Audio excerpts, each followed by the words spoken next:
And we are live. A very, very warm welcome, everyone. Thank you so much for joining us. And a special warm welcome to Vanessa, who is the founder of Feel Move Be, one of our women's chapter members. And today we are going to be talking about stepping into our power. Yes. Well, I'm intrigued. We're going to be talking a lot more about that. But Vanessa, for those that might be listening and haven't met you before, can you give us a little introduction into who you are and the kind of work that you do? Over to you. So I'm a body whisperer. I start with the body and I create these programs, should I say, to help my clients, who are mainly women, to fill this gap between recovery and getting fit at a level that they don't feel any fear, or they don't feel the fear as overpowering them. And that's why I really want to talk about power, because in my experience and in my clients' experience, power are still this kind of you have to overcome something, or you overtake someone, or you overdo something to get into power, when in fact power um, is more personal than we can think about, and it's not about how we are with people, but how we are with ourselves. So I've seen that and I've envied this power of male, that's they go for it. They don't really think much about it, and they just, oh, I'm what 50% of what it's required, and I'm still in go for it. And when women are more like, I have to be 110% to be able to allow myself to go for it. And and I found that, especially in fitness, you see that often, that you have to do and repeat as much as you can, and kind of give this really narrow focus on what you're doing to get the body you want, or you think you want, and the strength you want. And it's all this kind of toughness, that when you're at the bottom, when you feel at the bottom, when you feel that you're not yourself anymore, when you feel broken, when you feel that whatever injury or whatever burnout has come over to your life, and you don't know what to do about yourself, or how to come out of the pit, it's not this kind of power that you're looking for. It's a power that brings so much more yourself, at the more naked way of yourself, that you don't respond to what you've learned from your parents, or from your teachers, or from your tribe, but you're just yourself, and to bring that in every part of your life, and especially to understand that the body is a perception of what you are. Like your mind is a perception of what you are, of who you are. They are not your soul. They are just a part of it. They are just an expression of it. And that's why it's, when you're recovering from anything, burnout, or depression, or a physical injury, there is this gap between the moment you're kind of, or declared as depressed, or declared, well, your injury now is healed. But then you have this, okay, what do I do now? This gap of, how can I proper be myself, and never again come back to this phase of not knowing. It's about how you can really embody your power. And it's something that really took, obviously, a while and several injuries to get there. But and it's never constant.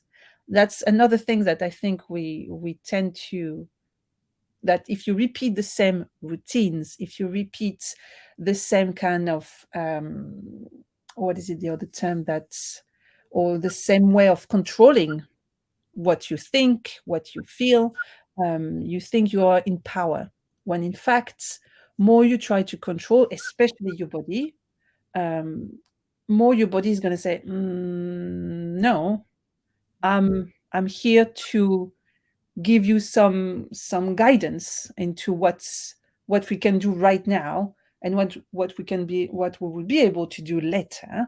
But you can't control all the time what you feel or what you think. Even the thinking, yes, 80% of our thoughts are negative, and yes, we can shift our thoughts, we can create something and transform something, but controlling, it's already really overpowering again.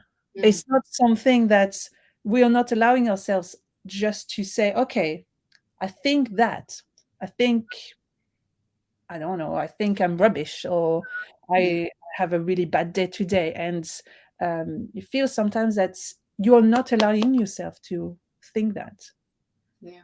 And so my perceptions just of what you've been saying, Vanessa, I'm thinking about how this is kind of speaking to me, I guess, is yeah, the power that you talk about. I mean, I'm a firm believer in that the power exists within us. We all have it. yeah, It's not exactly. something that somebody gives you.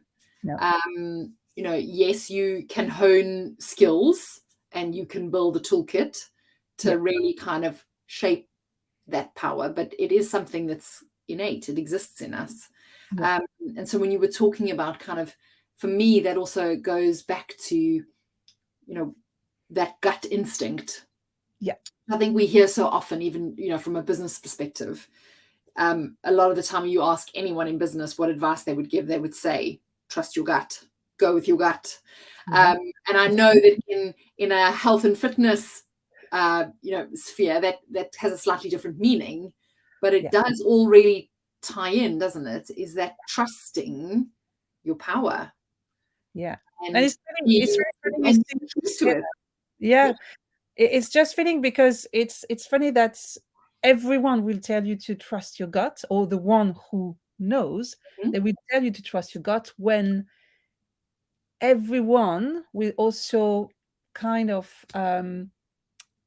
uh, who may be less into their power will try to tell you to think, to Mm. list the pros and cons, and to use your brain to together, when the gut feeling is the more instinctive part of yourself, and it's your core. Yeah. And the core is on the movement specifically side, it's everything. It's where you connect with everything. You have you connect your creativity, your energy, your strength, and your pleasure. Also, that's something we can keep putting on the side, but it's also your pleasure. If you don't have pleasure when you move, if it's just pain, especially, I mean, moving training, it doesn't help you to be in power of yourself. And I You think that also that ties into that where you were talking about, these things where you just keep repeating things over and over again. You just keep working harder and harder, mm, regardless of whether or not you're achieving your goal. But I yeah, think what you were saying to me was really kind of saying we have this power. Often that journey to harnessing our power is mm, the path of least resistance.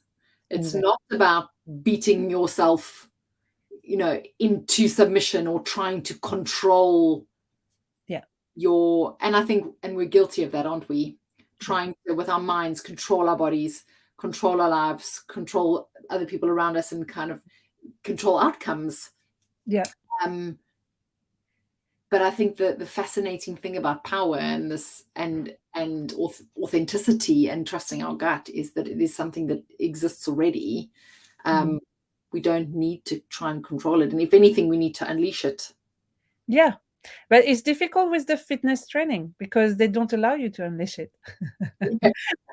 They kind of put you in a box of, if you had this injury, Mm-hmm. you will never be able to do that, to this kind of things. If you had a back pain, don't do hip circles, don't do any salsa, don't do anything. That's not true.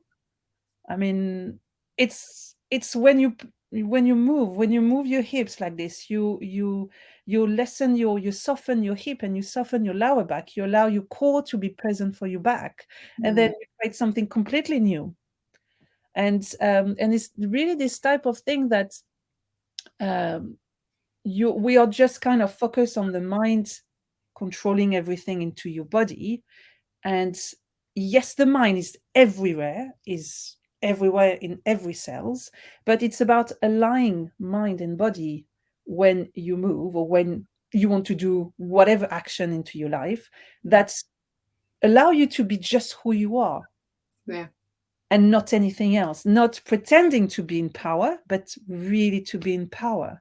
And it comes, yes, from the core.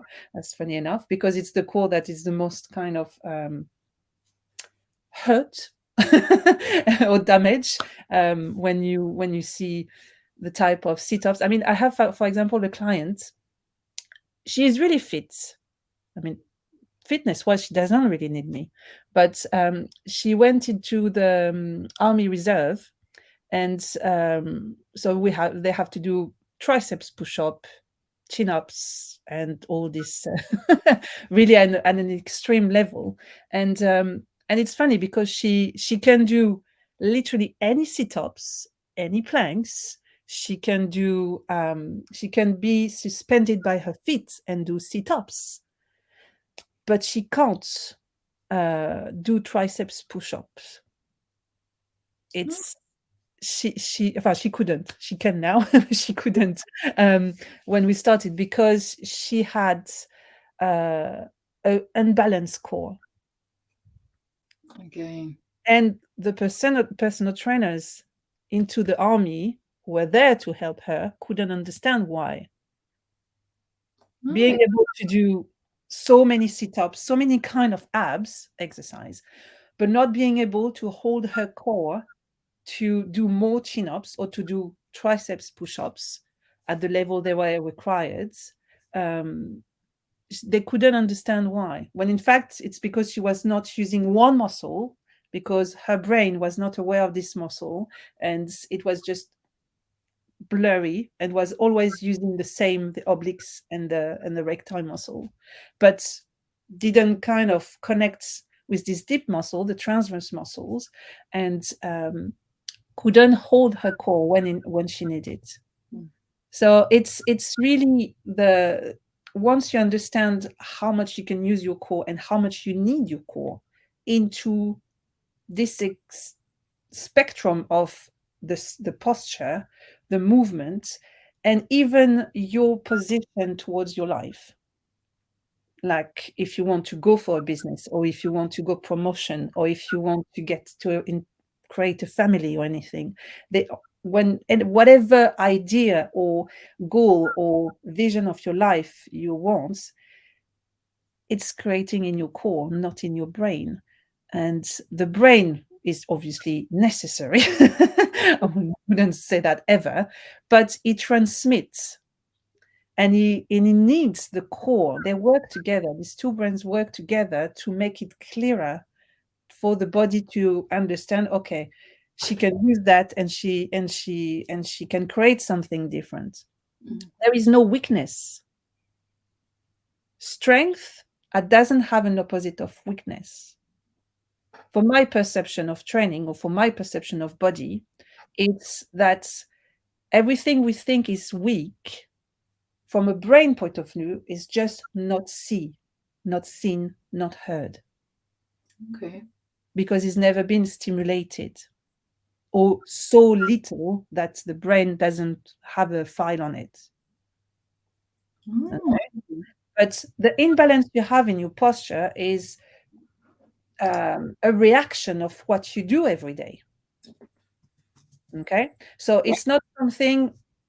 It's not that your brain just choose the same muscles because it wants to hurt you or whatever. It's just because it doesn't have the choice. If it doesn't see any other possibility, it will always use the easiest way to help you out. Okay, so it's about really finding where it's not seen into a posture to be able to unfold this potential. It's not about weakness. No. That's really interesting.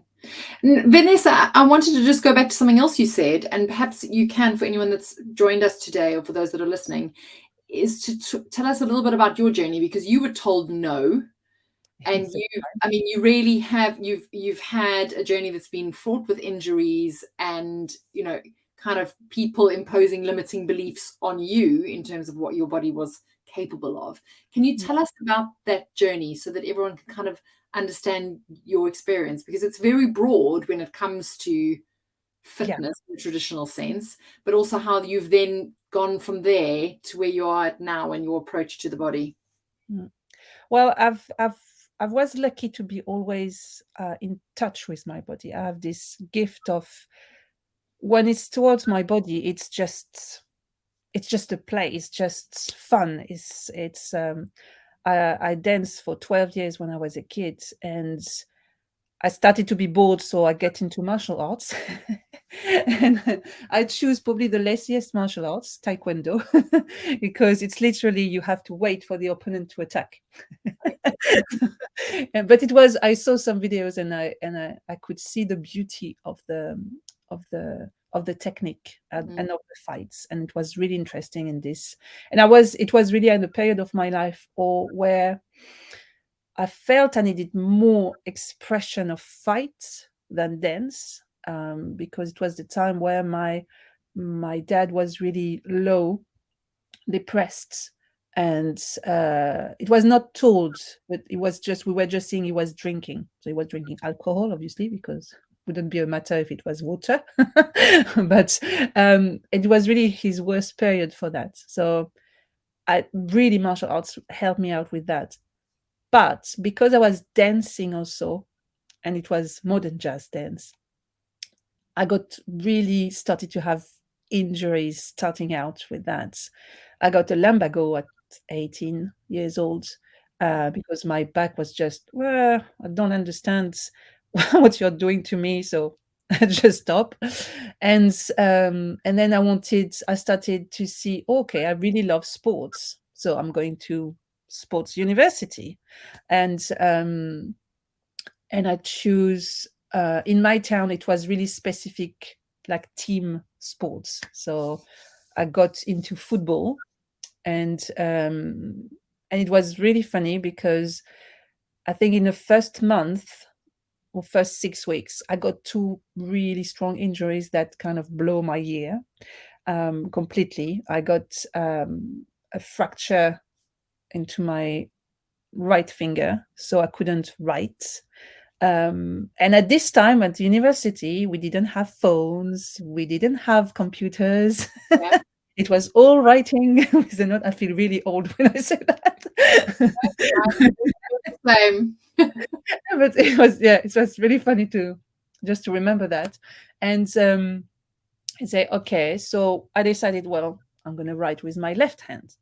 And so I trained myself to write in capital letters and to absorb information differently. Also, that's how it started to say, okay, I've always been right-handed, but I can do something also. I can change it. It's more Play-Doh than I thought. It's not so kind of stay or fate, like it stays like this forever. And 3 weeks later, I hurt my knee. I twisted my knee during the Taekwondo practice. And that all just because I went to a party the day before, and because I was committed to my Taekwondo practice, I didn't want to skip a session. So I just went to the party, didn't sleep much, having alcohol, obviously, went to my Taekwondo practice and hurt myself. And that the knee was just a no-go for the rest of the year. It was just not possible because it was the ligament, the LCA. So the time I got wrongly helped by the hospital, because someone called the ambulance when I said no.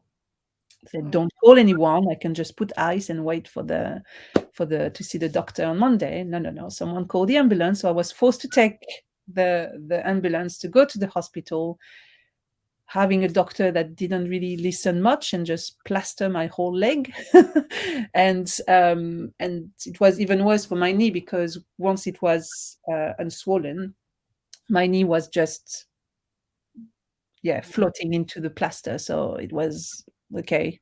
It snapped another 4 times, and I got all my muscle in my thigh completely gone in 3 weeks. So I understand, well, okay, I've trained for so long, trained for 3 months, having really strong quads and hamstrings, and in 3 weeks, nothing left. I mean, it was so ridiculous. I couldn't really walk properly. And my doctor, when I saw my GP, just by listening to me, because he couldn't see my knee, understood it was a ligament torn and not anything else, not the menisc or anything. So it was, again, a long recovery, because I got to see professors that didn't listen to me. I got to see, I was lucky to have a physiotherapist specialized in the knee, and communicating with my GP. But that was really long for 18, 19 years old. It was just, come on, it's long. Why is it so long to recover, and to be heard that I won't recover completely? And then obviously I had to stop my sports university, and I wanted to, and was thinking, well, I should be physiotherapist for sport, for athletes. That's what I really wanted. And I couldn't, because I didn't have the right background. You needed to have a really scientific background for that. So I get into fitness and really fell in love with the gym, with the classes. But I started my year with a knee that was not recovering. I had algodystrophia, so post-traumatic stress after the surgery. So it makes it really worse. And I have to stay on the bench and looking at your colleagues training. And I mean, the first year of at least the French study is for fitness was, I think, 20 hours of training and 10 hours sitting for things. So I was just sitting around, absorbing whatever I could absorb from watching my colleagues training when I could, because sometimes I couldn't. They were outside, and it was not possible for me to come with them. But at the gym or at the classes, I was with them.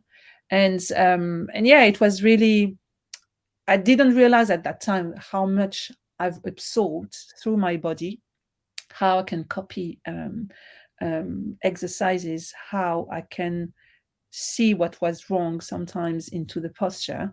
That what really helped me out.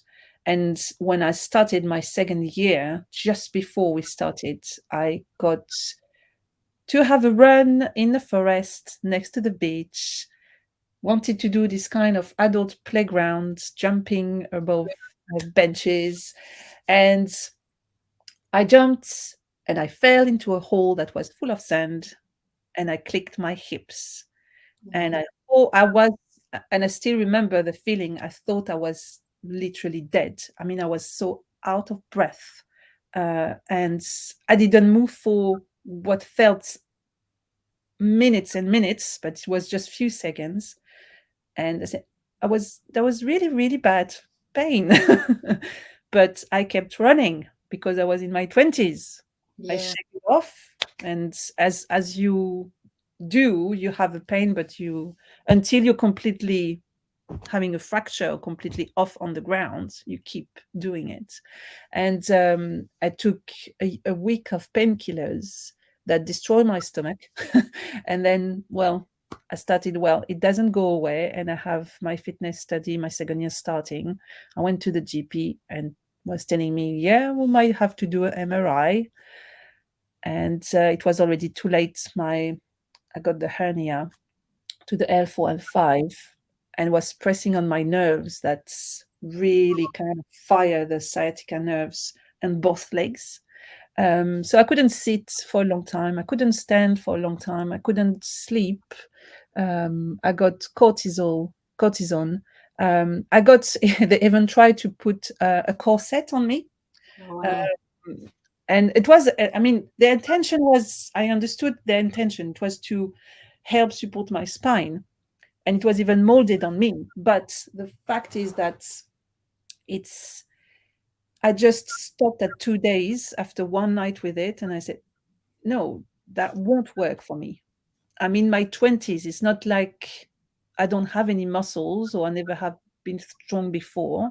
Mm. Uh, so I talked to my physiotherapist, and um, he had to agree with me because I wouldn't anyway accept to wear it. So we worked together to make myself stronger in a way that will be quick, or at least enough for me to be able to sit at least an hour and not having to move when it's classes, and do something like this. But I was lucky to have a physiotherapist that listened.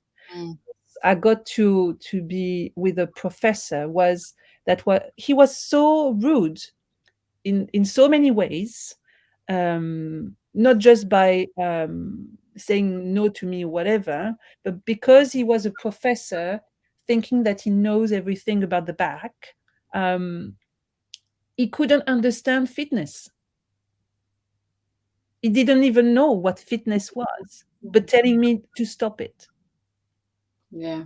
And I was just, okay, you don't know anything about fitness, but you want me to stop it because I have this pain. So how do I do the rest of my life?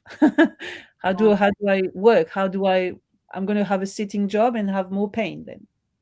So we quickly stop talking to doctors, Yeah. just with your therapist. And he introduced me to a different way of breathing, of working out with the core. And he also introduced me to Pilates. That at that time was the really, I won't say just not the way to go, but Pilates really helped me understood what was wrong in other kind of training, the way that you really focus on the core at even with your pelvic floor, that when you're in your 20s, Mm. just what is that? and and it's just really make it the whole, I mean, the whole core and the whole body better. But I would say it took maybe 10 years for me to see the limitation of it. Because this is the thing, that none of the activities that we can see out there are completely wrong or completely right. They have all the activities have all good things into it. They bring something for everyone, and they bring something, different qualities into your training. But the thing is, you can't just have just one activity.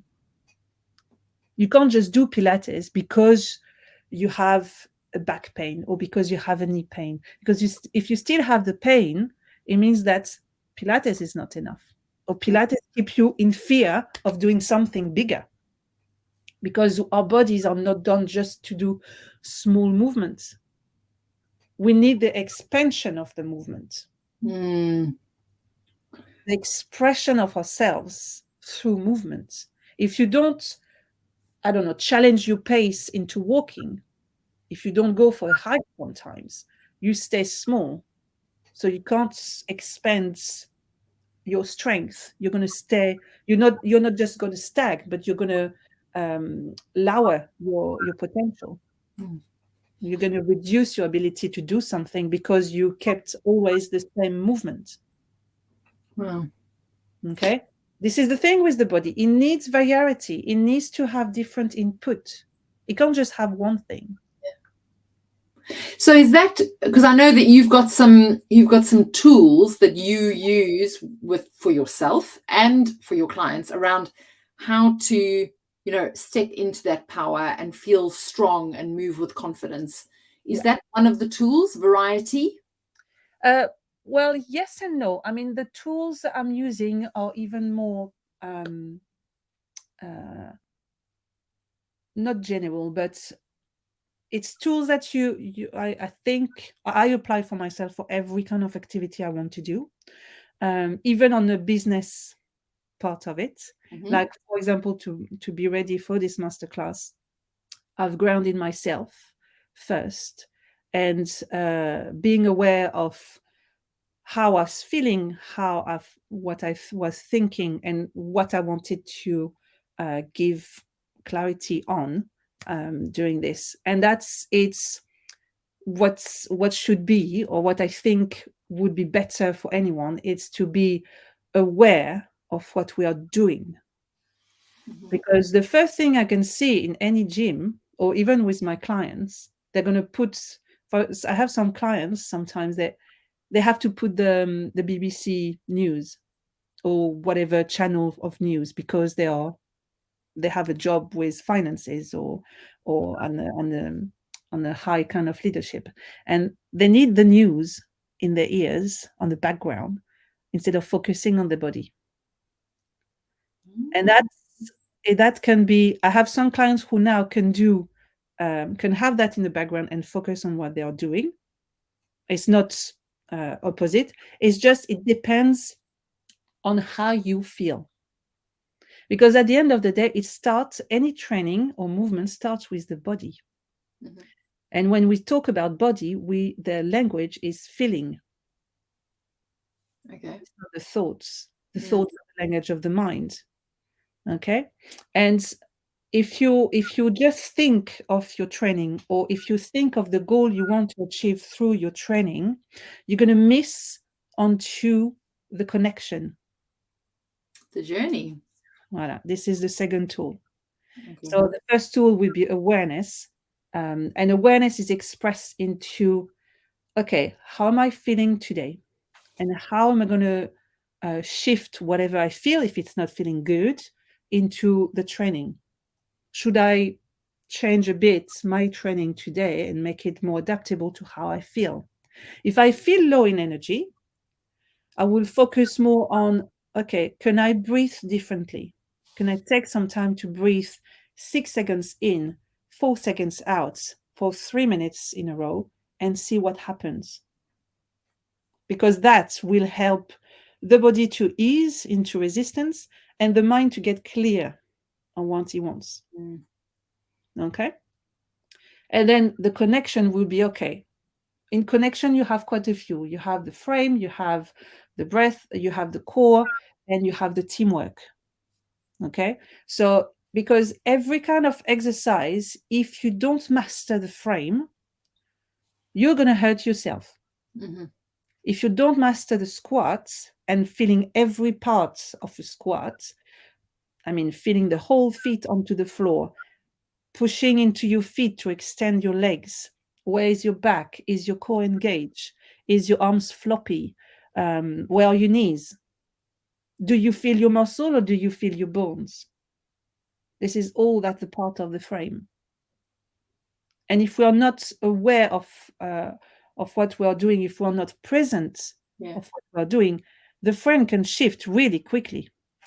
Especially if you have thoughts of I'm feeling angry, or I'm feeling a bit off today, or if your mind is wandering around, that's going to be difficult to have an efficient training. Okay? And that's it. It's all these little things you can really shift and correct and practice to make your training efficient. Because I can see a lot of training who can be long and hard and painful, and not at the end of the day are not efficient. Because you will have to go through the same thing and expecting to enjoy it when you're not. And you will expect, oh, at some point in a week or maybe 2 weeks, I'm going to start to enjoy it. No, enjoy it from the beginning. Don't wait to enjoy something. You need to enjoy at the beginning. That's why adaptation is there. Okay. And the third tool that is not a tool in kind of, maybe sometimes the more challenging tool, it's light. Light. Yes. So light as a channel for love. That whatever you're doing into your training, it is not against you. It is for you. If you don't bring love into your training, you're going to stop it. That's why we stop. we stop training because probably 80% of us um, don't want, are not this kind of person who can just jump onto a skydive or jump onto cold water every morning because it's better for health or whatever. It's not. It's hard. It's and if you don't bring the love into whatever you do for your health, especially, you're gonna stop. And is that also kind of tied into really understanding your why? Because I think that drives our commitment as well. I mean, we do have to love and enjoy what we're doing and build, as you said, like I like the reference to light, because it kind of reminds me of the, but also, you know, namaste, the light in me sees the light in you, kind of opening yourself up Yeah. to that and making yourself, as you said, a channel. Yeah. But how much of that is also really understanding why you're doing what you're doing? Well, it's I think we get sometimes confused with what health is and what we really need. And that's part of awareness of who we are and what we want. Mm. It's something that, do you really want to lose weight because you need, or because you have enough of the remarks, or if you have enough of trying to fit into your clothes, or trying to fit if what's a model you thought you have. And if you like challenges, it's different because, well, you will have deadlines. So it's automatic. You just renew a goal or renew a challenge. Okay. So the why is important, especially into the more boring health habits. The more into you, the more, okay, how do I eat? I mean, do I really care of myself when I eat? Or do I fill up something that is missing? Or do I try to compensate all the stress I have with my food? Okay, that's why also it's really important to consider everything, not all the time, but most of the time. When you decide to get into your health, you need to be honest with yourself and really kind of be clear on which path do you want. Sometimes having a goal is easier, and sometimes it is not. Not everyone works with a goal. I mean, I work with the day-to-day situation or weekly situation because my kids are young, so I'm not going to commit to anything that's going to take too much time of me or too much energy. I will my goal every day is more to, or my day-to-day training will be, I want energy and I want to feel strong in a minimum of time. And that's all I need. I notice personally that less I train, better I can have my strength also. Because if I train all the time, I need even more rest. And that's the part we don't really acknowledge enough, is the rest time. If you don't rest, you can't let your body recover and rebuild the fibers you've destroyed during training. And it's the rest time that make you strong, not just the part of the training. So it's about choices. It's about how you want to proceed.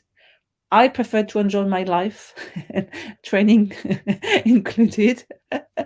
And I love boxing. I mean, boxing is a fast way to channel whatever strong feelings you might have that makes you kind of overwhelmed or overexcited sometimes, and you can't focus on what you have to do.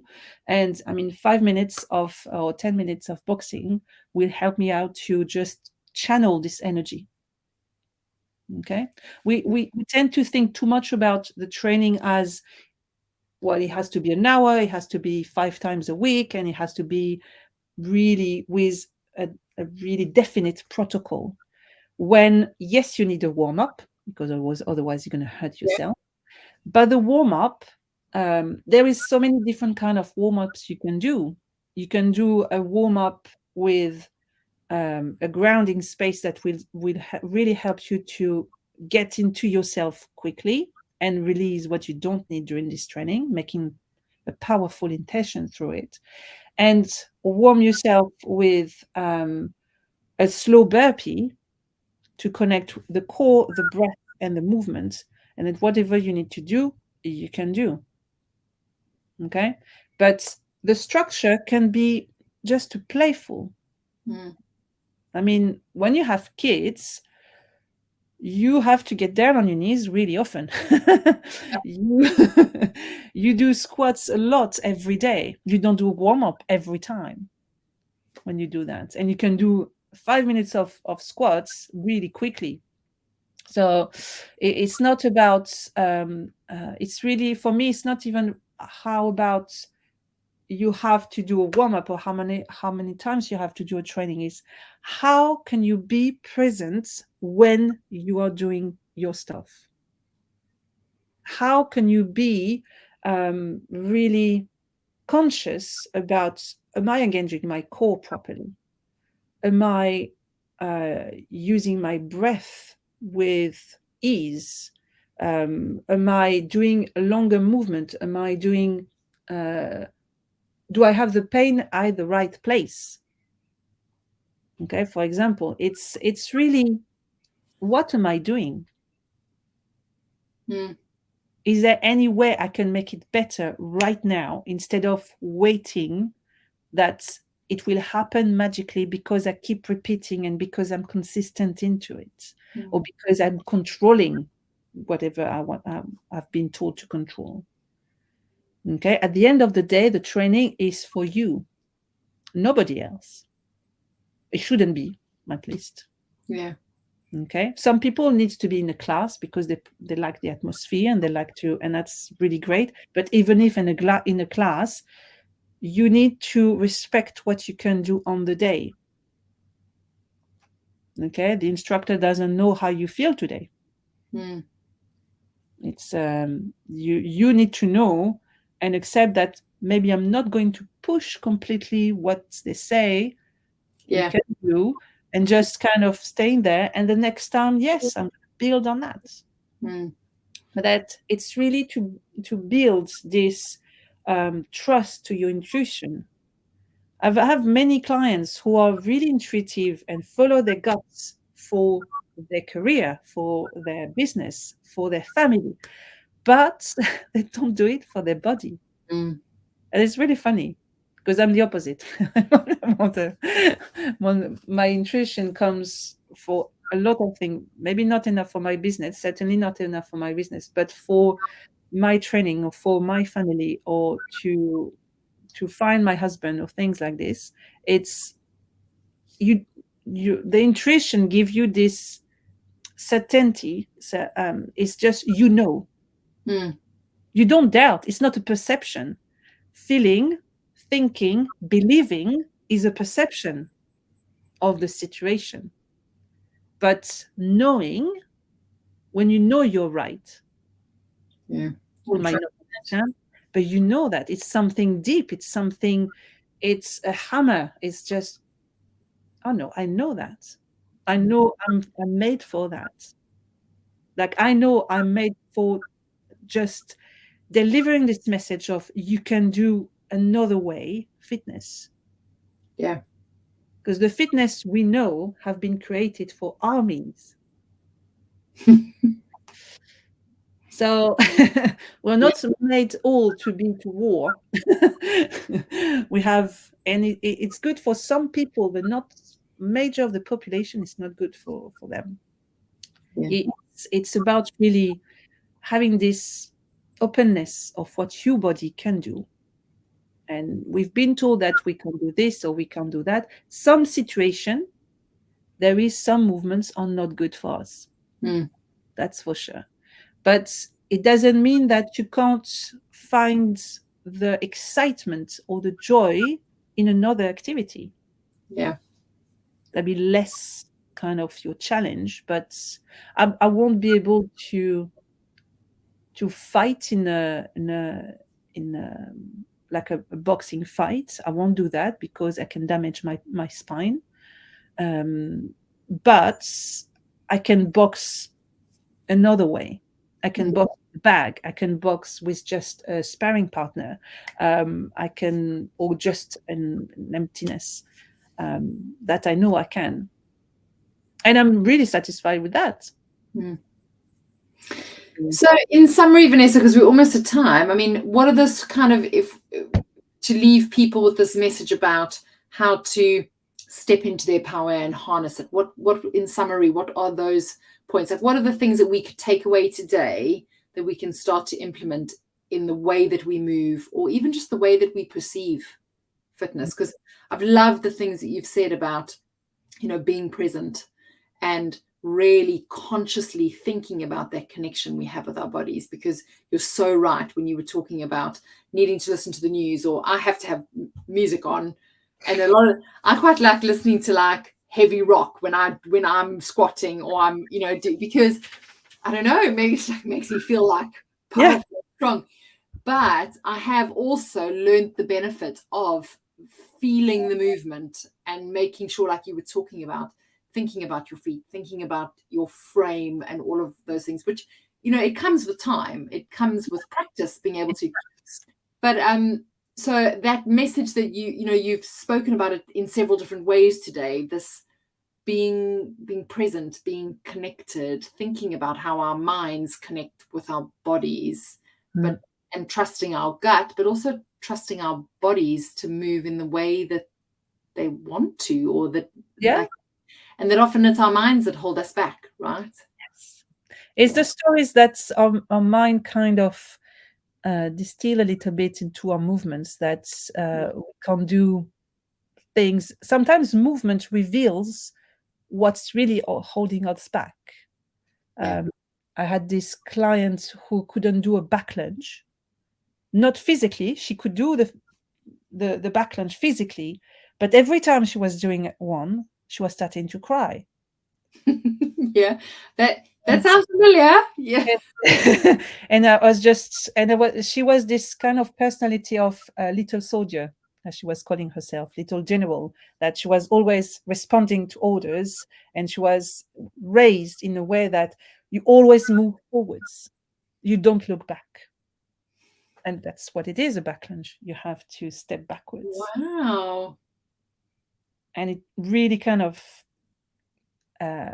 really, it took time for her to ease the movements, but it was really kind of one of this miracle that, okay, your body can do it, but your mind is holding you back into it. Yeah. And so it's to be open into really on this connection between your mind and your body working together, and stopping making your mind the big boss of your body. Because even though we learn that the mind, or we tend to put the mind here in the brain, like the brain is kind of governing everything, when in fact we don't know. Yes, is really important, but he works with the guts and they work together to make the body working. And the mind, if the mind is with the body, it creates really magic. That's how dancers do. It's not the not just the repetition of the movement, but the feeling of the movement, as you said. It creates this unconditional kind of magic that you just need to look all the time. And when you're doing it, you just want to repeat this and over and over. And we tend to think it's just about when you train that you can create that, when in fact you can do that on every move in life. You can create this magic of, oh, I'm taking a cup in my cupboard, I'm just taking it and I'm bringing this magic with it. It's so much more interesting than just, oh, I'm taking a cup in my cupboard and I'm still hinged there. Okay. So it's really, if there is one thing to start with, it's feeling the frame of a movement. It doesn't a frame, and that's why I don't use discipline or protocol as words, because that's something we didn't touch about. But the words you use towards the body, not just about how you feel about the body, but how to direct movement, is really essential. The body doesn't get the words like we think we do. For example, trying. The body doesn't get trying. It is impossible for the body. The body do or don't. If you Wow. try to stand up from a chair, you're not standing up from a chair. You're at mid movements, maybe. Yeah. You're not standing up from a chair. Okay? You can't keep doing, you can't saying to yourself, I'm trying something new, I'm trying this, and I'm trying that. It works for the mind. At the mind level, it's understandable. At the body level, it is not. That's why in more baby steps than I'm going to do 100 burpees, I'm going to do any kind of challenge of 30 whatever squats every day. I know how many people would be injured during this kind of challenge, because it's not, you don't have enough kind of proactivity into it. You just do. Yeah. Okay, it's confusing for the body too.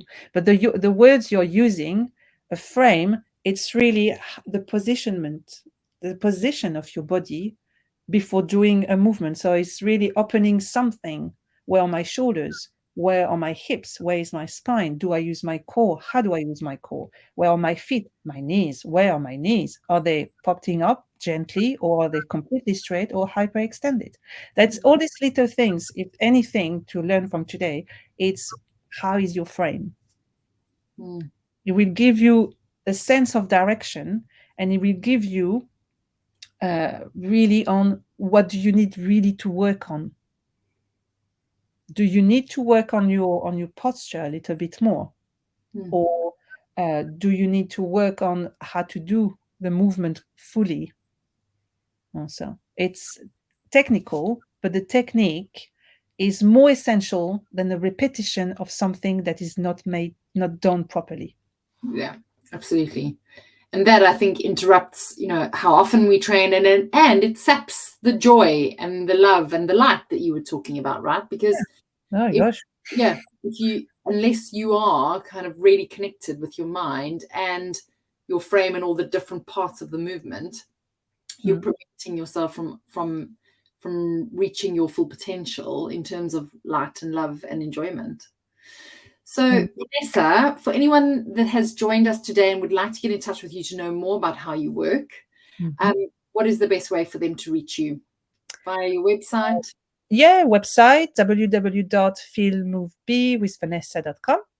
And there is my email, phone number, everything you need to know. So what we'll do when this session ends is that it will still sit on LinkedIn. So if anyone has come in halfway and you'd like to go back to the beginning and watch this, you will be able to do so. But this will also be uploaded to the Women's Chapter website, where you'll be able to watch the full video via a YouTube link, which is embedded in our site. And we'll comment on this LinkedIn session with your website address, Vanessa. So we'll share that so that people can get in touch with you.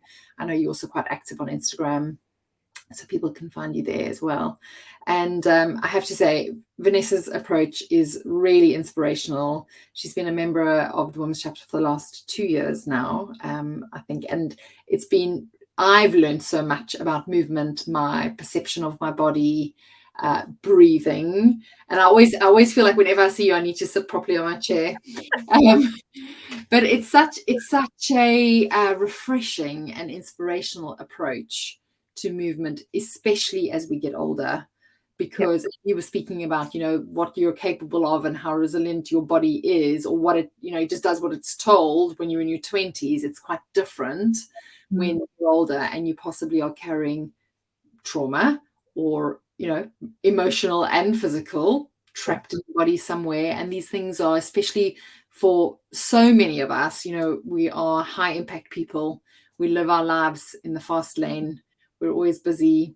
So it's a real gift to learn to be able to build that level of presence into your training. But as you were saying, just your day-to-day movements, taking a cup out of the cupboard, taking a file down from your shelf, you know, and I think there's a lot more joy to be had in our lives when we start to appreciate how beautiful our bodies are and how much capacity we have. Yeah, because it's not a fate. It's not something that we have the body we have because we can handle it. Mm-hmm. And it's whatever it looks like right now, whatever it has been through, is always been there for you, and it's not against you, contrary to the mind sometimes. Well, thank you so much for your time today, Vanessa. It's, as always, it's so wonderful to chat to you. So thank you for sharing so much of yourself and your journey and your insights with us. I know we could have carried on talking for hours about this. No, it's so fascinating because it's so very different to what I was conditioned to believe about, you know, fitness. Yeah, me too. So it's a learning journey. But thank you very much. And for those that have joined us today, thank you very much. You'll be able to watch the entire recording from the beginning, both on LinkedIn or on our website. So thank you very much, Vanessa. Have a wonderful afternoon. Thank you, Michelle. Love and light. Bye.